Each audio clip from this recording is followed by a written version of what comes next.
Hello, my name is Matilde. I am an eclectic existential psychotherapist. I'm an artist, writer and researcher. And this presentation is titled Drawing as Encounter, Creative Practice and the Sacred. And due to the limits of time, I've decided, of course, to read the presentation.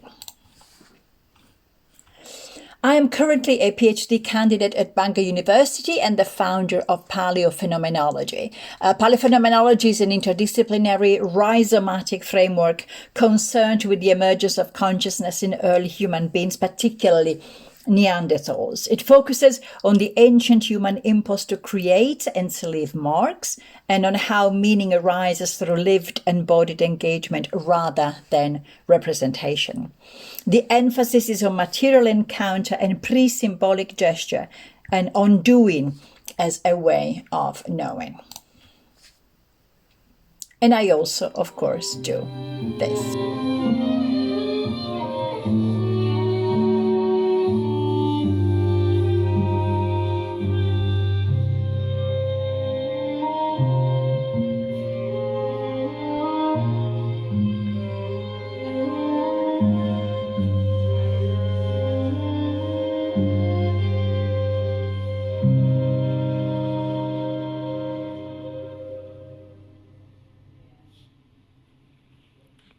The presentation today is based on my practice-led MA by research at York St John University, which was entitled On Encountering the Divine in the Act of Drawing. Both the exegesis and the supporting documentation, which I titled the Polyhymniades, are available on my website and free to download.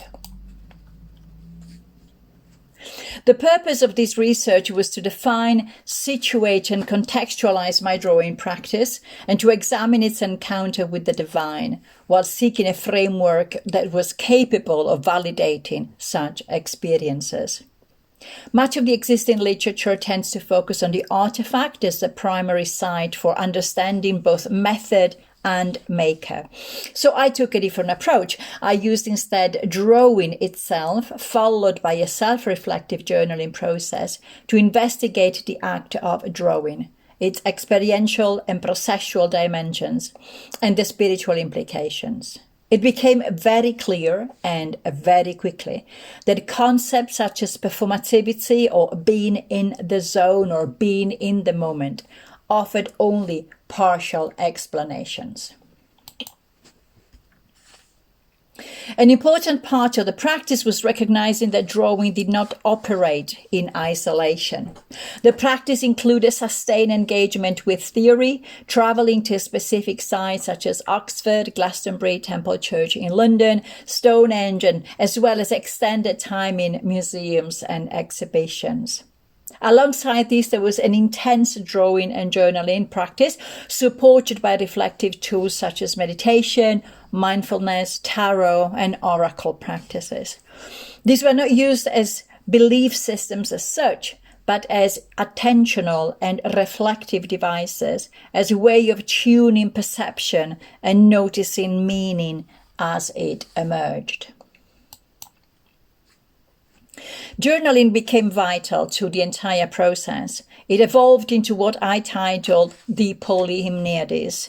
The supporting documentation of the research were reflection, drawings, references, and observations accumulated over time. Within this process, moments of synchronicity began to appear, not as evidence, but as experiences that were recorded and then reflected upon.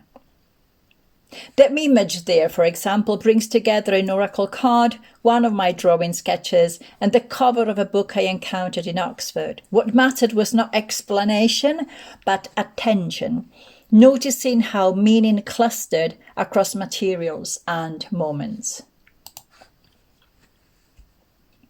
Even on the difficult days, as you can see there, and then when I wrote, I have done nothing today, I always had someone with me, sometimes in the form of the divine and its various denominations, and some other times as my imaginary board of directors, such as Dr. Temperance Brennan or Professor Charles Edward Epps or Professor Henry Walton Jones Jr.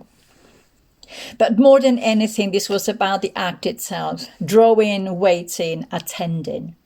After examining my colleagues' practices and the literature, I realized that something essential remained absent, something residing precisely at the juncture between the horizontality of immanence and the verticality of transcendence. There is an Italian actor and writer, Paolo Rossi, who once described impossible love as a seagull descending to meet a dolphin, a fleeting, shimmering encounter between two worlds. I'm coming down to see you. No, wait, I'll come up. That moment when the pencil first touches the paper belongs to the same threshold. Me waiting and then reaching out and the divine calling, but never quite meeting. It's a constant yearning. It is the place where gesture meets grace, where drawing becomes a dialogue between matter and spirit. And on the morning of this presentation in Edinburgh, I went to visit Rustling. And that was, again, another liminal space which saturated with thresholds. You've got lineage and the bleeding of stones and memories, and the tension between the sacred work and of the vertical, and then the horizontality of family, duty, and somehow freshness and decay. Graphite is carbon, I am carbon, the paper is carbon. What happens in that moment of contact? Something uncanny unfolds when matter meets itself. Drawing ceases to be mere expressions. It becomes ritual, a somatic, transformative rite. It is a threshold through which consciousness steps forward to witness itself. The mark is both trace and transformation, and the psyche inscribing movement between the fleeting now and the eternal, between the visible and the unseen. It is individuation and acted, self and conscious touching through the medium of the matter. Blue graphite, steel blue. When struck by light, graphite emits a frequency similar to ultramarine blue, the color once reserved for the sacred, for holiness, for questions that have not yet need of an answer. Within that resonance, the material participates in meaning-making.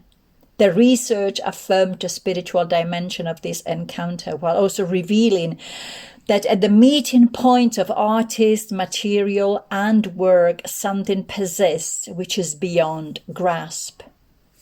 An ineffable element, shimmering just out of reach, like that ultramarine glint at the edge of illumination.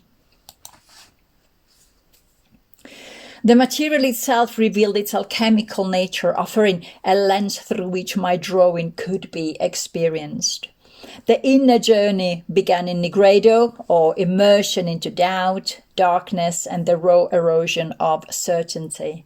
My hands literally stained with graphite, or livid, were the instruments through which this immersion was lived. Within this descent, the act of drawing, i.e. paper, graphite, and I, we became a triad of trust. Each encounter asked me to stay with transformation, letting the process itself carry the emergence of meaning. The alchemical stages, such as nigredo, then to albedo, and then to gold, mirrored psychological transformation, opacity giving way to clarity, clarity ripening into illumination. And these were not just flow states of being in the zone. These moments of clarity and intensity felt akin to a personal Damascus, an inner blinding that shattered all boundaries. Christianity and its love, the silence of Buddhism, the oneness of Advaita Vedanta, the esotericism of Kabbalah, the tenderness of Sufism, or the pulse of shamanism, and the raw femininity of Kundalini, they all dissolved into one another, erasing their borders in the same luminous instant. There were moments of dissolving separation, of the self engaging directly with the act and the material, encountering something that cannot be fully described but only lived.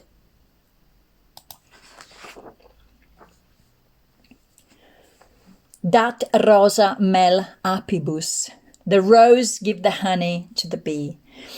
This phrase became a recurring presence throughout my research. On one side, there was me drawing, writing, reflecting, returning to sites like Oxford to breathe in the residue of those who thought and felt before me. And on the other, this phrase which grew louder with time. The secret is simple. It is the rose who decides. The nectar is offered only at her discretion. At the heart of practice lies this mystery, full and empty, radiant and void. It cannot be sized, it can only be received. Over time, my work shifted, not from searching or articulating or drawing, but from attending and noticing, and especially keeping the secret. What emerges in practice often remains untranslatable, beyond the reach of documentation. Whatever insight I found continues to reside within the experience itself and not even on the pages of the exegesis. These images now are from workshops I led, where I guide participants in practice that brings together grounded gesture and insight. Again, the horizontality of immanence meeting the verticality of transcendence. Jung often describes alchemy as a symbol and actor through the body. Seen this way, drawing became a bridge between unconscious material and conscious form. I often describe it as kneeling at the altar of the unknown and being okay with not knowing. A phrase I return to whenever I lead one of the workshops. And here, the tactile material work of hand and paper converges with the sudden arrival of presence, the unexpected emergence of insight. The practice is both doing and witnessing, a dialogue between body, matter, and consciousness. Marking is not merely symbolic, it is generative, a bridge connecting ancient consciousness with contemporary practice. This scholarly form marking that is central to my PhD research and comes from La Pasiega in Spain is what I call the trans-temporal gesture, an archetypal movement. In Jungian terms, archetypes are patterns recurring across time, and mark-making enacts this timeless impulse. Each gesture transforms both artist and world, making drawing an embodied method and a generative act par excellence. Drawing spans millennia, linking personal, ancestral, and archetypal realms. It is not only an inquiry into consciousness, but it enacts it. And through this method, the alchemical transformation Jung describes unfolds. Self and world are mutually shaped by creation, like the dolphin and the seagull of a previous slide, meeting again, or trying to meet again, fleeting, entwined, chasing one another across time. Because it is in the moments of the mark that matter becomes meaning.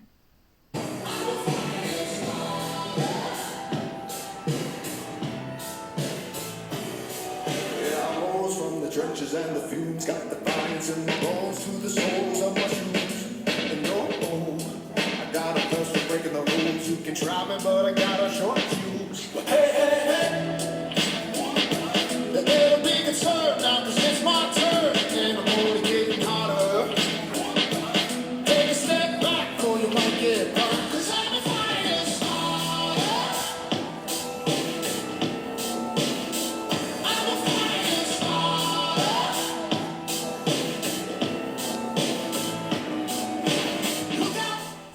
So thank you very much for having me. I was Matilde, and this was Drawing as an Encounter, a creative practice and the sacred. And here on these slides you can find my contact details, and of course feel free to contact me.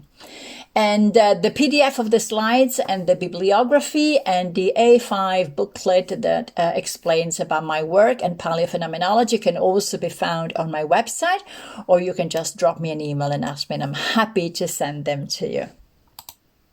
Bye!